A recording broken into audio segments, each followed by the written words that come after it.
মুখস্থ করে ফেলবো, ঠিক আছে ইনশাআল্লাহ। তাহলে আজকে আমি এক হাদিসের উপরে আলোচনা করব। চাইছিলাম 2 হাদিস হয়ে যাক, কিন্তু যেহেতু মুখস্থ করবেন কালকে আমি এটা একটু আপনাদের কাছে শুনতেও চাইব, ঠিক আছে। তাহলে আমরা যদি একেবারে শুরু থেকে এই হাদিসের সনদ দেখি, তাহলে আমরা 6 জন বর্ণনাকারী পাই। নবীজি সাল্লাল্লাহু আলাইহি ওয়াসাল্লাম পর্যন্ত যাওয়ার আগে মোট কয়জন বর্ণনাকারী? বর্ণনাকারীদেরকে আমাদের ইস্তেলাহাত হলো রাবি। রাবি মানে কি? বর্ণনাকারী। প্রথম বর্ণনাকারী কে? হাদ্দাসানাল হুমাইদি, হুমাইদি রাহমাতুল্লাহ আলাইহি, উনি সর্বপ্রথম রাবি। এর পরের জনের নাম সুফিয়ান, তাই না? তাহলে কয়জন হয় গণেন? প্রথম জন হলো হুমাইদি, দ্বিতীয় জন সুফিয়ান, তৃতীয় জন ইয়াহইয়া ইবনে সাঈদ আল আনসারী, চতুর্থ জন মুহাম্মদ ইবনে আত-তাইমি, তারপরে পঞ্চম জন আলকামা ইবনে ওয়াক্কাস আল-লাইসি, ষষ্ঠ জন হলো হযরত ওমর ইবনে খাত্তাব রাদিয়াল্লাহু তাআলা আনহু। এখানে দেখেন, আপনাদের বুঝতে হবে আল হুমাইদি হলো সরাসরি হযরত ইমাম বুখারী রাহমাতুল্লাহ আলাইহির শেখ, ওনার উস্তাদ।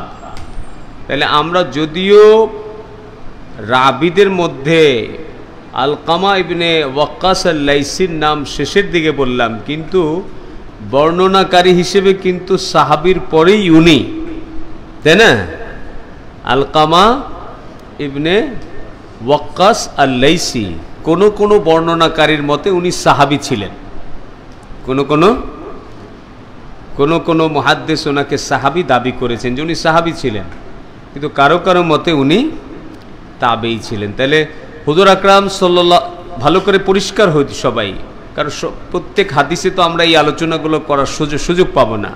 তাহলে হুজুর সাল্লাল্লাহু আলাইহি সাল্লাম থেকে হাদিস বর্ণনা করেছেন হযরত ওমর ইবনুল খাত্তাব, সামিআতু রাসূলুল্লাহ সাল্লাল্লাহু আলাইহি ওয়াসাল্লাম, অর্থাৎ তিনি রাসূলুল্লাহ সাল্লাল্লাহু আলাইহি ওয়াসাল্লামকে বলতে শুনেছেন।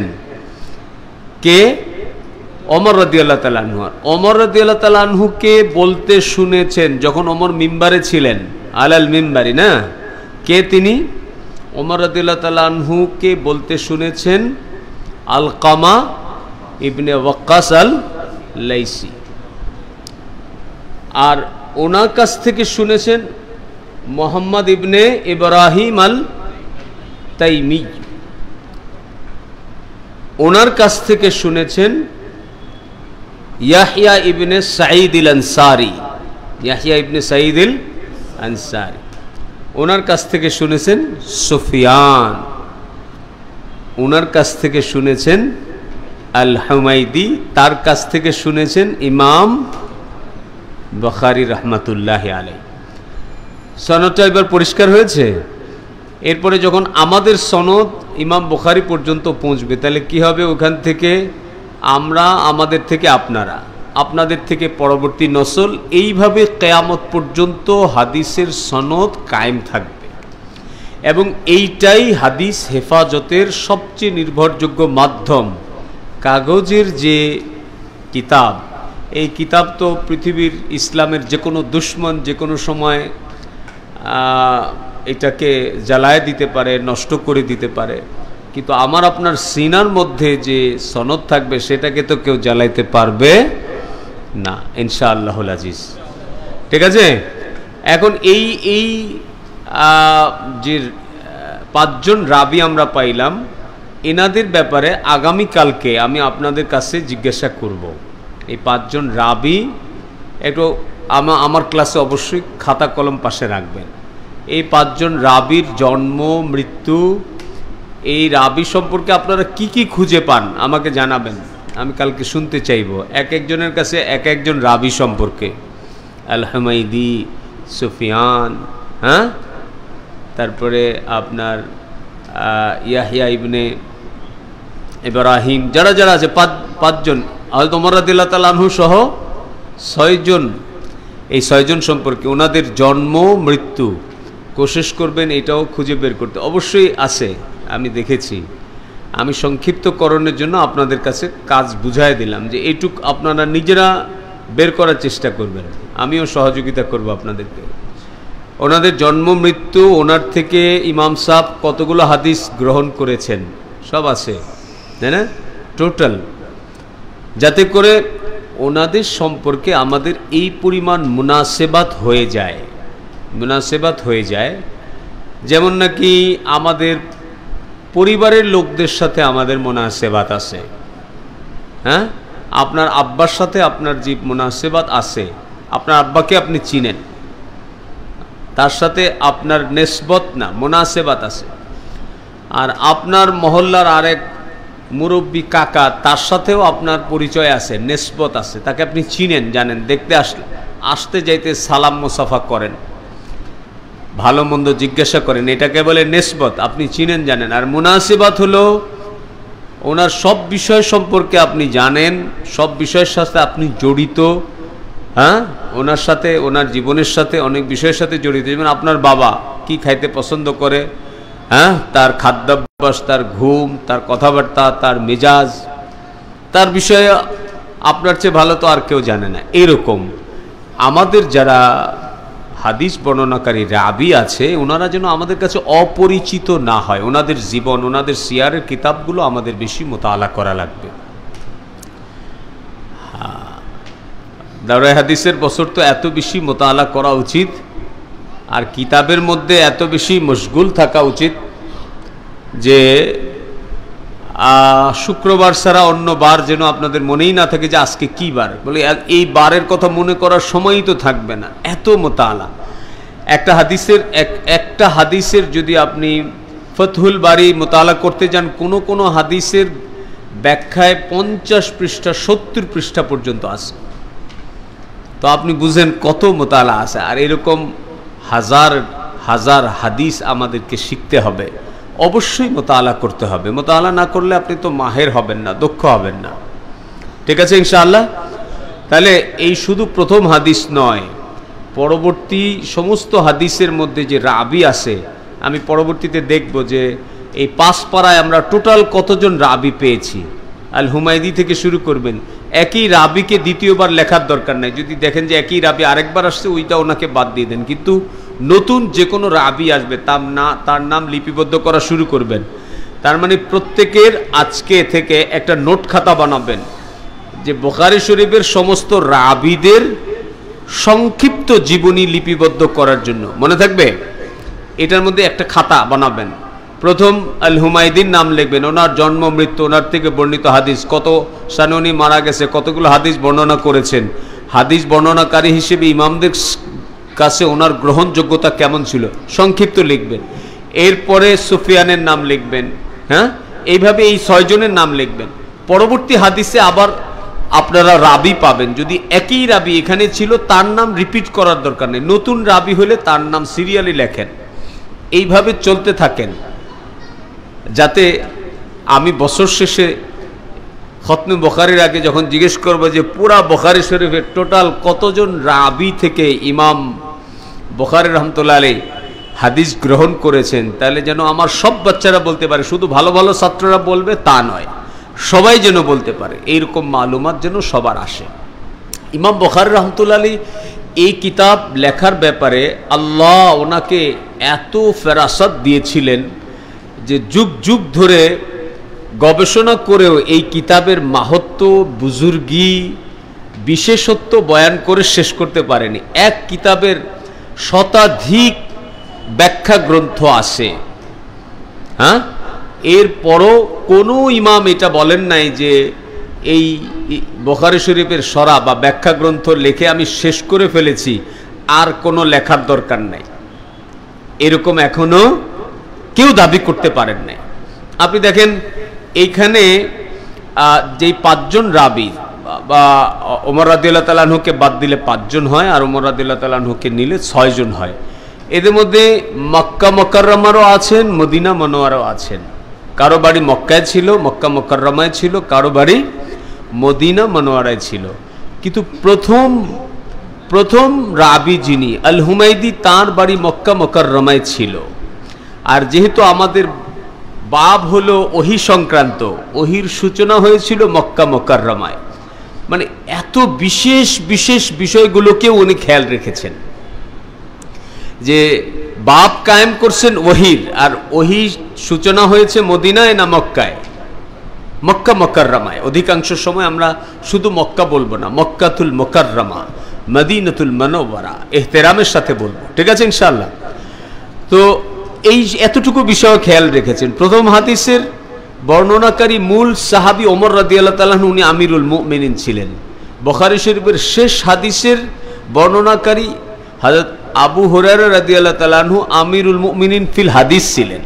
হাদিসের বিষয়ে হাদিস বিশারদ, ওনাকে সে হাদিস বিষয়ক আমিরুল মুমিনিন বলা হতো, হযরত আবু হুরায়রা রাদিয়াল্লাহু তাআলা আনহু। বুঝে আসছে? আর হযরত ওমর রাদিয়াল্লাহু তাআলা আনহু এই হাদিস বর্ণনাকারী সাহাবী, ওনার সম্পর্কে আমাদের বিস্তারিত জানা প্রয়োজন, বিস্তারিত জানা প্রয়োজন। উনি 27 বছর বয়সে ইসলাম কবুল করেছিলেন। 39 নম্বরে, কত নম্বরে? 39 নম্বরে। কিন্তু মেহনত, মুজাহাদা, কোরবানির বরকতে উনি মাকামে সম্মানে 2 নম্বরে পৌঁছে গিয়েছিলেন। একাধিকবার রাসূলুল্লাহ সাল্লাল্লাহু আলাইহি সাল্লাম ইরশাদ করেছেন, আমার পরে কেউ নবী হইলে কে হইতো? ওমর হইতো। হ্যাঁ, হুজুর আকরাম সাল্লাল্লাহু আলাইহি সাল্লামের ইন্তেকালের 13 বছর পরে, আবু বকর রাদিয়াল্লাহু তাআলা আনহুর পরে উনি খেলাফতের দায়িত্ব গ্রহণ করেছেন। 13 বছর 6 মাস 5 দিন খেলাফতের দায়িত্ব পালন করেছেন। কিয়ামত পর্যন্ত ওমর রাদিয়াল্লাহু তাআলা আনহুর মতো এইরকম খলিফা আর জন্ম নিবে না, এরকম প্রভাবশালী, এরকম বিচক্ষণ, এমন দয়ালু ওই জামানায়। কিন্তু ওমর রাদিয়াল্লাহু তাআলা আনহুর ব্যাপারে বলতে থাকি তো আজকের ক্লাস শেষ হয়ে যাবে। ওই জামানায় ওমর রাদিয়াল্লাহু তাআলা আনহু আরো 1400 কত বছর আগে, হ্যাঁ, এখন 1446 হিজরি, তো হিজরতের কত পরে ওমর রাদিয়াল্লাহু তাআলা আনহু খলিফা হয়েছেন। তো এখনো প্রায় আপনার 1500 বছর আগে। আজকালই আমরা দুনিয়া সম্পর্কে কতটুক সচেতন। ওমর রাদিয়াল্লাহু তাআলা আনহু ওই জামানায়, ওনার জামানায় প্রাণী সম্পদ মন্ত্রণালয় কায়েম করেছিলেন। সেই জামানায় কল্পনা করতে পারেন কেমন বিচক্ষণ খলিফা। হ্যাঁ হ্যাঁ, এবং সেই জামানায় উনি শীতকালে সরকারিভাবে কিছু লোক নিয়োগ দিয়েছিলেন, যারা পাহাড়ের উপরে শস্য দানা ছিটায় দিত ওমর রাদিয়াল্লাহু তাআলা আনহুর নির্দেশে। কারণ শীতকালে পাহাড়ে গাছে ফুল ফল কিছু থাকে না, কোনো কোনো এলাকায় বরফ জমার কারণে পাহাড়ে যে সমস্ত পশু পাখি থাকে তাদের কোনো খাদ্য মিলে না, তারা অনাহারে মৃত্যুবরণ করবে। এই কারণে প্রাণী সম্পদ রক্ষার স্বার্থে ওমর রাদিয়াল্লাহু তাআলা আনহু মুস্তাকিল মন্ত্রণালয় কায়েম করেছিলেন, যে তাদের কাম ছিল এদের এই বিষয়ে খেয়াল রাখা। শীতকালে ওমর রাদিয়াল্লাহু তাআলার নির্দেশে তারা এই পাখিদের জন্য খাবার ছিটায়, পাহাড়ে খাবার ছিটায় দিয়ে আসতেন। ওমর রাদিয়াল্লাহু তাআলা আনহু হুজুর সাল্লাল্লাহু আলাইহি ওয়াসাল্লামের মুলহিম ছিলেন। অনেক বিষয় এমন ছিল যে ওহী নাজিল হওয়ার আগে ওমর রাদিয়াল্লাহু তাআলা আনহুর দিলের মধ্যে আল্লাহ তাআলা ঢালতেন। হ্যাঁ, যখন মদ হারাম হয়, বলে আয়াত নাজিল হওয়ার আগে ওমর রাদিয়াল্লাহু তাআলা আনহুর দিলের মধ্যে এটা আসছে যে এখন মদ হারাম হয়ে যাওয়া উচিত। এরকম অনেক বিষয় ছিল। এবং ওমর রাদিয়াল্লাহু তাআলা আনহুর রায়ের উপরে একাধিকবার রাসূলুল্লাহ সাল্লাল্লাহু আলাইহি ওয়াসাল্লাম নিজের রায়কে পরিবর্তন করছেন, নিজের সিদ্ধান্তকে পরিবর্তন করেছেন। এটা প্রমাণ করে যে ওমর রাদিয়াল্লাহু তাআলা আনহুর গ্রহণযোগ্যতা নবীজির কাছে কি পরিমাণ ছিল। একবার এক ব্যক্তি হুজুর আকরাম সাল্লাল্লাহু আলাইহি ওয়াসাল্লাম হযরত আবু হুরায়রা রাদিয়াল্লাহু তাআলা আনহুকে নিজের জুতা মোবারক দিয়ে বললেন, যাও লোকদের মধ্যে ঘোষণা করো যে লা ইলাহা ইল্লাল্লাহ বলবে, মান ক্বালা লা ইলাহা ইল্লাল্লাহ দাখালাল জান্নাহ, যে লা ইলাহা ইল্লাল্লাহ বলবে সে জান্নাতে প্রবেশ করবে। তা আবু হুরায়রা রাদিয়াল্লাহু তাআলা আনহু নবীজির জুতা হাতে নিয়ে প্রমাণস্বরূপ রাস্তায় দৌড়াইতেছে আর বলতেছে, মান ক্বালা লা ইলাহা ইল্লাল্লাহ দাখালাল জান্নাহ, মান ক্বালা লা ইলাহা ইল্লাল্লাহ দাখালাল জান্নাহ, দৌড়াইতেছে। আর এই কথা উনি নিজের থেকে বলছেন না, এটা বলছেন নবীজির তরফ থেকে, সেই জন্য নবীর জুতা মোবারক হাতে নিয়ে দৌড়াইতেছেন, মানে আমি নবীর তরফ থেকে আসি, এটা হলো তার প্রমাণ, নবীর জুতা। এই জন্য দেখবেন কেউ এই জামানায় কোনো মাশায়েখ কাউকে খেলাফত দিলে নিশান স্বরূপ কিছু দেয়, জুতা দেয় অথবা পাগড়ি দেয়, কিছু একটা দিয়ে দেয়। তো নবীজি সাল্লাল্লাহু আলাইহি সাল্লাম তার প্রতিনিধি হিসেবে আবু হুরায়রাকে পাঠাইছেন, নিজের একটা জুতা দিয়ে দিয়েছেন সাথে, যাও লোকদের মধ্যে ঘোষণা করো।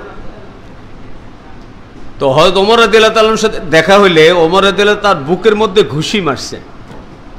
হযরত আবু হুরায়রা রাদিয়াল্লাহু তাআলা উল্টায় পড়ে গেছে, বলে যে তুমি এই কথা বলতেছো? বলে হ্যাঁ, আমি তো রাসূলুল্লাহ সাল্লাল্লাহু আলাইহি সাল্লামের তরফ থেকে বলতেছি। তো ওমর রাদিয়াল্লাহু তাআলা আনহু হযরত আবু হুরায়রা রাদিয়াল্লাহু তাআলা আনহুকে ধরে সাথে করে নিয়ে হুজুর সাল্লাল্লাহু আলাইহি ওয়াসাল্লামের দরবারে এসে বলছে, ইয়া রাসূলুল্লাহ, আপনি এরকম বলেছেন? ওমর বলে, হুজুর সাল্লাল্লাহু আলাইহি ওয়াসাল্লাম, হ্যাঁ ওমর আমি বলেছি। তো ওমর রাদিয়াল্লাহু তাআলা আনহু অত্যন্ত শান্তভাবে বলেন, ইয়া রাসূলুল্লাহ, আপনি এরকমটা বলবেন না, তাহলে লোকেরা ইবাদত ছেড়ে দিবে, লোকেরা ইবাদত ছেড়ে দিবে। তখন হুজুর সাল্লাল্লাহু আলাইহি ওয়াসাল্লাম একটা জুমলা বাড়ায় দিলেন, মান ক্বালা লা ইলাহা ইল্লাল্লাহ মুখলিসান দাখালাল জান্নাহ, যে লা ইলাহা ইল্লাল্লাহ বলবে ইখলাসের সাথে, সে জান্নাতে প্রবেশ করবে। তো এই কথা বলার পরে আবার সাধারণ সাহাবা যারা ছিলেন তাদের আবার এই জুমলাটুকু বুঝে আসলো না, যে মান ক্বালা লা ইলাহা ইল্লাল্লাহ মুখলিসান, যে ইখলাসের সাথে লা ইলাহা ইল্লাল্লাহ বলবে, এইটা কি? এইটা সাধারণ সাহাবীরা বুঝলেন না, এই জন্য প্রশ্ন করলেন, ওয়াকালা ইখলাসুহা ইয়া রাসূলুল্লাহ, এই কালেমার ইখলাস আবার কি জিনিস?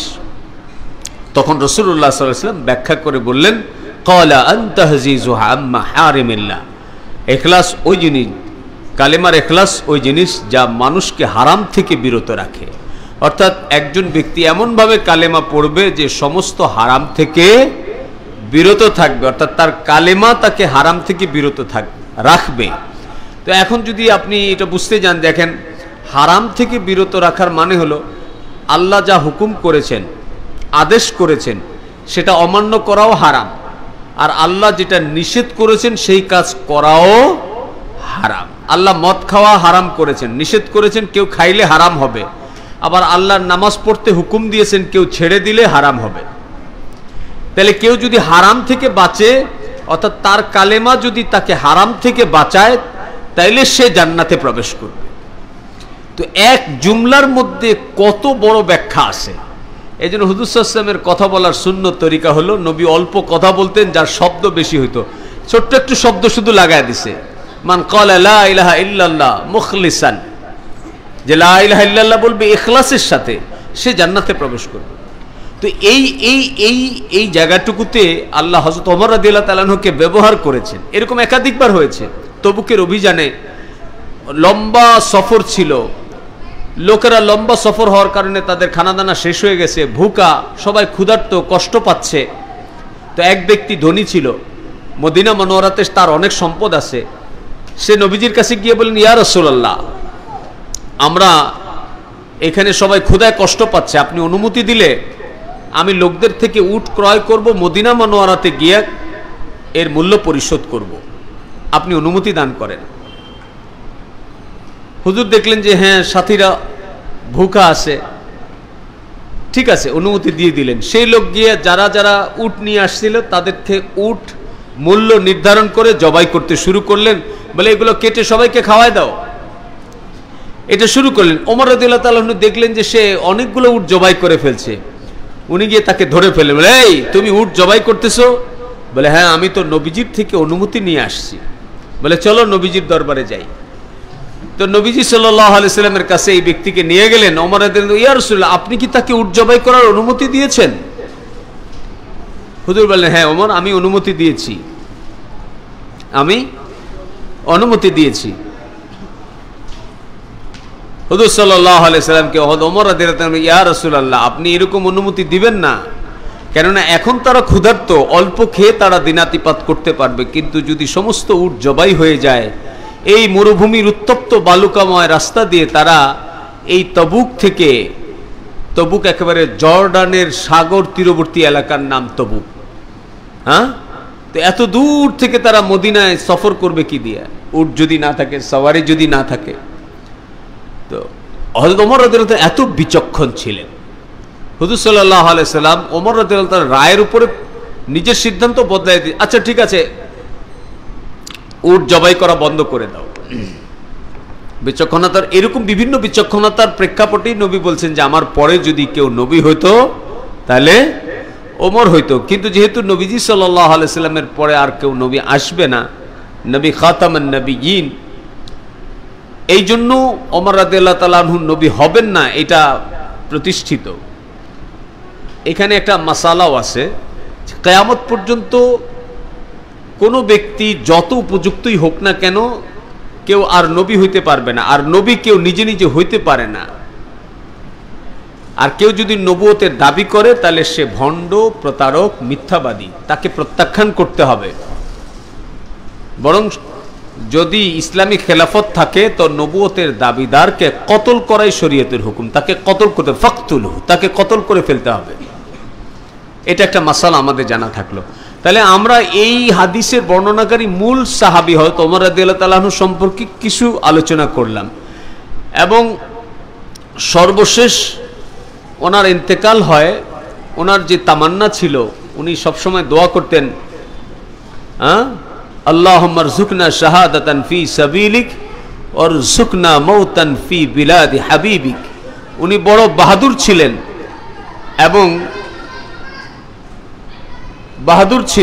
এবং উনি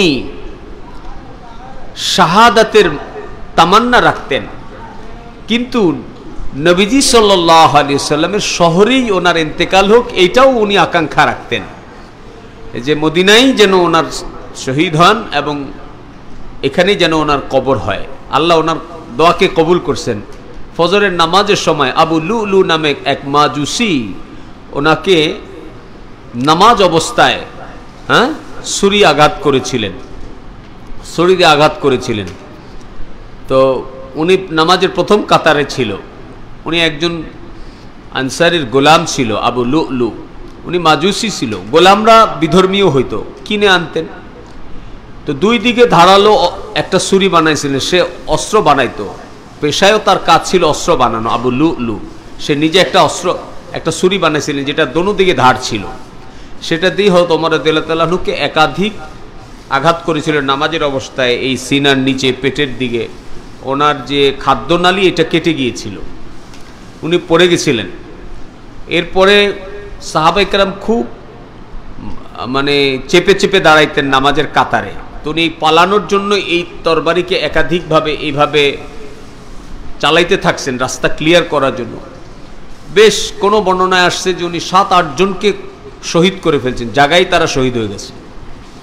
শেষে একজন সাহাবী, আনসারী সাহাবী, বয়োবৃদ্ধ, সে তার গায়ের চাদর আবু লুলুর শরীরের উপরে ছুঁড়ে মারে, তাকে পেঁচায় ধরে তারপরে তাকে যখন ধরার চেষ্টা করেন তো আবু লুলু তো বুঝতে পারছিলেন যে তার পরিণতি কি হবে, এই জন্য নিজেই নিজের গলা কেটে ফেলছিলেন। সেও মারা গেছে, আবু লুলু জায়গায় মারা গেছে। হযরত ওমর রাদিয়াল্লাহু তাআলা আনহু যখন এই অবস্থা হইল তখন ওনাকে নামাজের পরে ওনাকে যখন দুধ পান করতে দেওয়া হলো, তো সেই দুধ পেটের যে জায়গা দিয়ে কাটছে সেখান থেকে বের হয়ে গেছে। তো লোকেরা বুঝতে পারলেন, যারা ওই সময় চিকিৎসক ছিলেন, যে আর বাঁচবে না। এই আক্রমণের 5 দিন পরে হয়তো ওমর রাদিয়াল্লাহু তাআলা আনহু শহীদ হয়ে যান। তো ওমর রাদিয়াল্লাহু তাআলা আনহু সম্পর্কে বলতে গেলে আমাদের আরও লম্বা সময় লাগবে। অত্যন্ত আল্লাহ ভীরু ছিলেন, বড় ধরনের বাহাদুর ছিলেন। উনি কখনো কখনো একা একা বের হইতেন, সাধারণ মানুষের খোঁজখবর নিতেন, এবং মাঝে মাঝে তৃণলতা দেখে বলতেন যে হায় আফসোস, আল্লাহর ভয় এত বেশি ছিল যে হায় আফসোস আমি যদি এরকম তৃণলতা হইতাম যে যা বকরি খেয়ে ফেলবে, কিয়ামতের দিন আর আমার কোনো হিসাব কিতাব দিতে হবে না।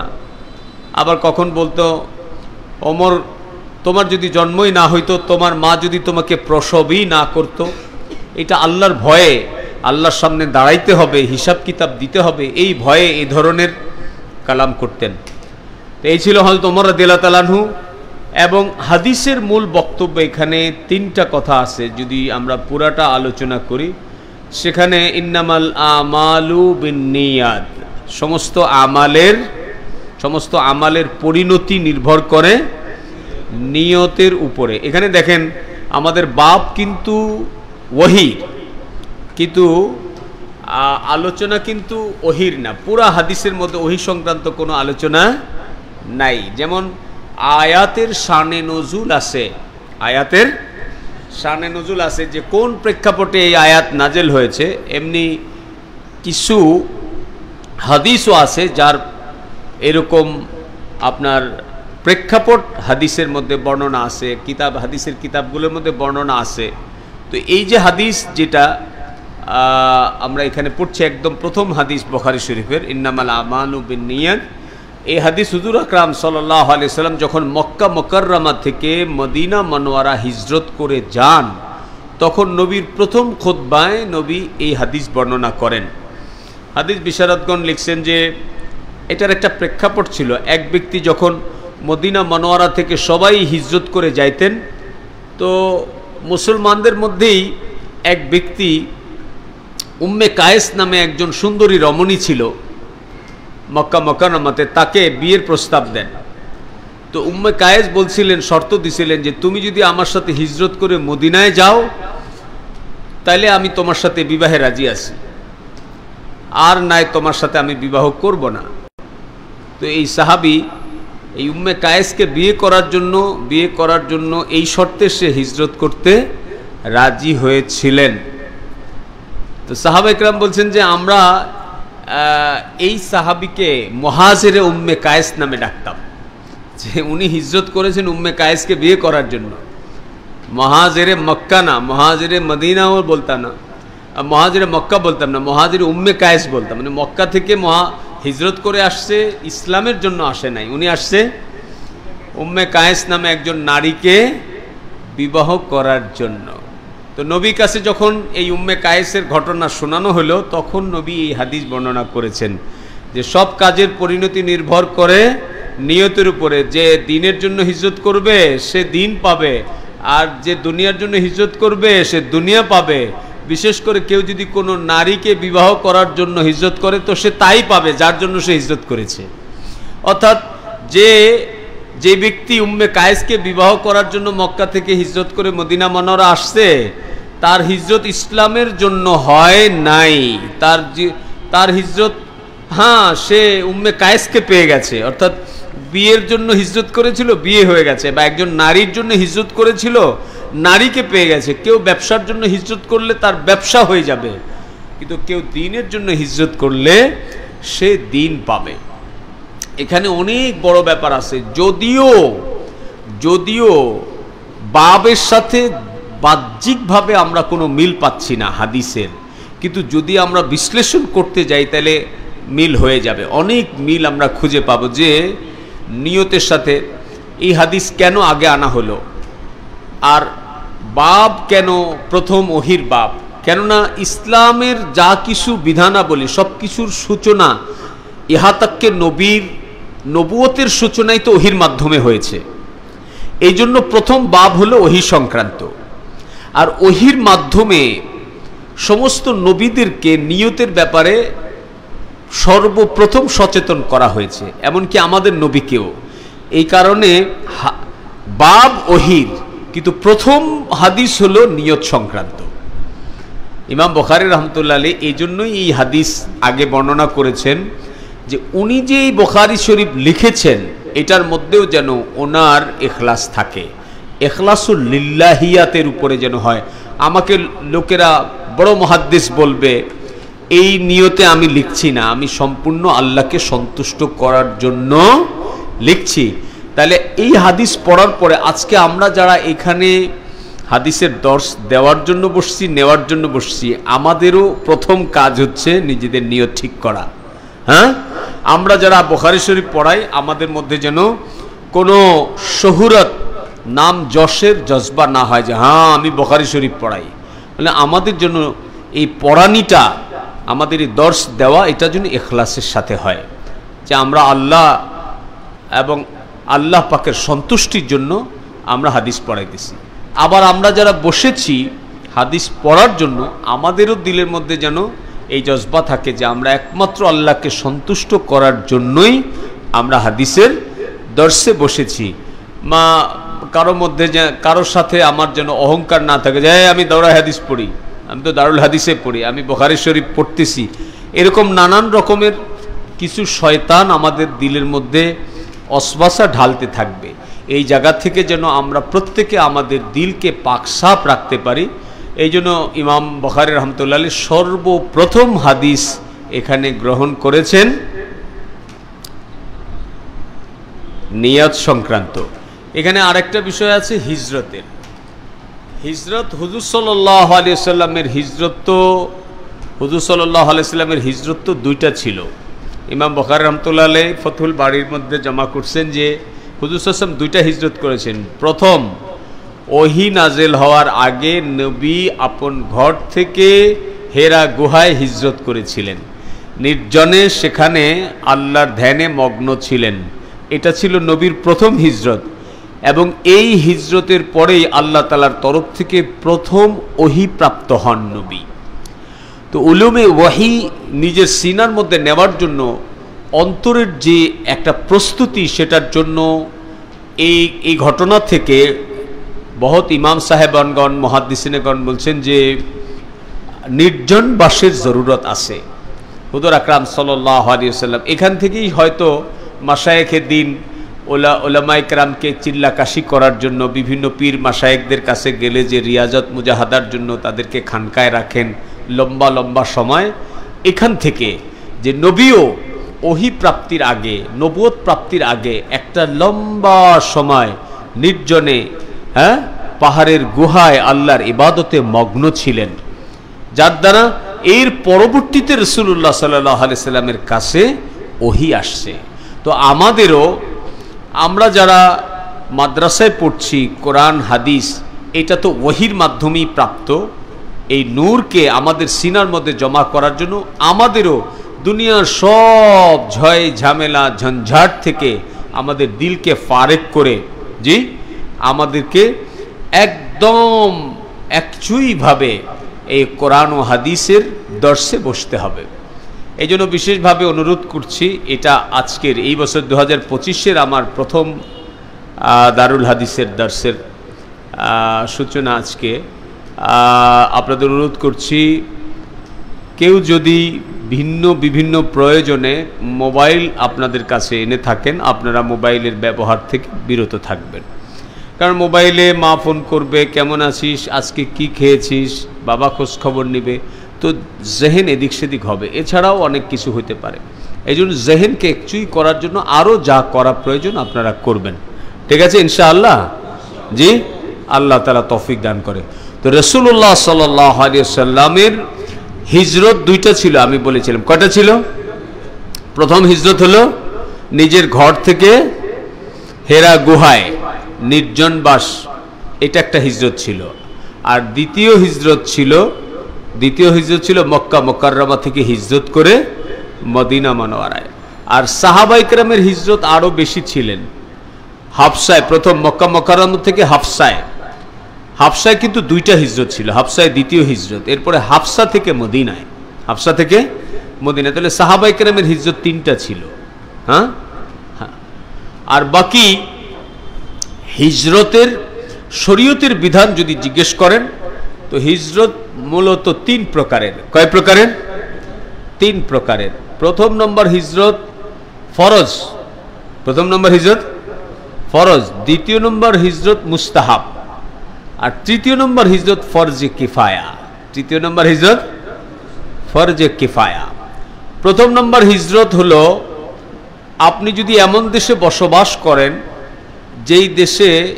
যেই দেশে ইসলামী হুকুমত নাই, কাফেরের দেশ, এবং সেই দেশে আপনাকে আল্লাহ এবং আল্লাহ রসুলের হুকুমের খেলাফ চলতে বাধ্য করা হয়, বাধ্যতামূলক আপনাকে শরীয়তের খেলাফ কোনো কাজ করতে হয়, বাধ্যতামূলক হুকুমতের পক্ষ থেকে, সরকারের তরফ থেকে আল্লাহর নাফরমানি করতে বাধ্য করা হয়, নবীর নাফরমানি করতে বাধ্য করা হয়, এমন কোনো দেশে যদি আপনি বসবাস করেন, তো আপনার ইসলামের হেফাজত করার জন্য এই দেশ থেকে হিজরত করে যেখানে আপনি শান্তিতে নির্বিঘ্নে ইসলাম পালন করতে পারবেন, ইসলামের হুকুম আহকাম পালন করতে পারবেন।